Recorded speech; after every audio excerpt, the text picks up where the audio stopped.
Pension एवढीच नवीन pension देणार, केसरकरांचं आश्वासन. केसरकरांच्या या आश्वासनानंतर कार्यक्रमात गोंधळ झाला. जुनी पेन्शन चालू ठेवण्याची कर्मचाऱ्यांची केसरकरांकडे मागणी. शिष्टमंडळ घेऊन या, चर्चा करू. कर्मचाऱ्यांना केसरकरांनीही ग्वाही दिली.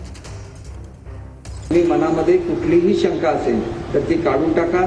जेवढी पेन्शन जुन्या पेन्शन योजनेमध्ये मिळत होती तेवढीच नवीन पेन्शन योजनेमध्ये मिळेल, याचे मी तुम्हाला हे करतो. आणि त्या संदर्भात शांत राहू. आणि ज्या वेळेला तुम्ही बघितलं की राजस्थानची काय स्थिती झाली, त्याच्यानंतर तुम्हाला कळेल की वेळेवर पगार मिळणं, वेळेवर पेन्शन मिळणं याला किती महत्व असतं. तुमच्या भावनेची आम्ही कदर करतो. तुमचं शिष्टमंडळ आल्यानंतर त्याच्यावर पॉझिटिव्ह चर्चा केली जाईल आणि ज्याप्रमाणे ग्रॅच्युइटीचा, फॅमिली पेन्शनचा प्रश्न सोडवला गेला त्याप्रमाणे कशा रीतीने सुलभता आणता येईल याच्याबद्दलचा आवश्यक निर्णय घेतला जाईल.